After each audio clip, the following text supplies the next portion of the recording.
ହଁ ମୋ ନାଁ ପ୍ରଭାତ ଦାସ। ମୁଁ ନହରକଣ୍ଟା ଭୁବନେଶ୍ୱରରୁ କହୁଛି। ମୁଁ ସେଇ ସୋଲାର ପ୍ୟାନେଲ 5 କିଲୋୱାଟର ସୋଲାର ପ୍ୟାନେଲ ଲଗେଇଛି।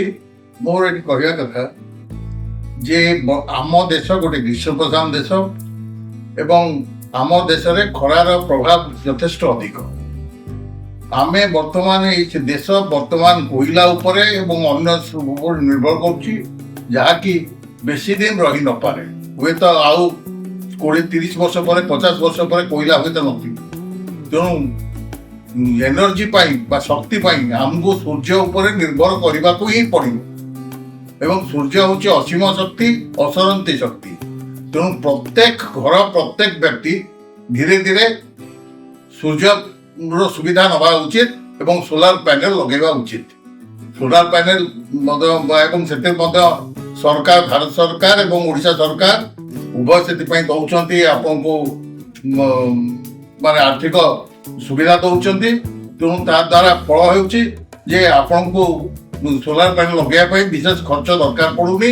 ତେଣୁ ପ୍ରତ୍ୟେକ ଏଇ ବ୍ୟବସ୍ଥାର ସୁବିଧା ନେବା ଦରକାର ଏବଂ ସୋଲାର ପ୍ୟାନେଲ ଲଗେଇବା ଦରକାର। ସୋଲାର ପ୍ୟାନେଲ ଲଗେଇବା ଫଳରେ ଆପଣଙ୍କ ଇଲେକ୍ଟ୍ରିକ ବିଲ୍ ମଧ୍ୟ ଯଥେଷ୍ଟ କମିଯିବ ଏବଂ ଆପଣଙ୍କ ଉପରେ ଇଲେକ୍ଟ୍ରିକ ବିଲ୍ ନେଇକି ଯୋଉ ବୋଝ ରହୁଛି, ସେ ବୋଝ ମାନେ ଖୁବ୍ ହେଲେ 4-5 ବର୍ଷ ଭିତରେ ଆପଣଙ୍କ ଟୁଟିଯିବ। ତାପରେ ଆପଣଙ୍କୁ ମାଗଣା ପାଇଲା ଭଳିଆ ଆପଣ ପାଇବେ।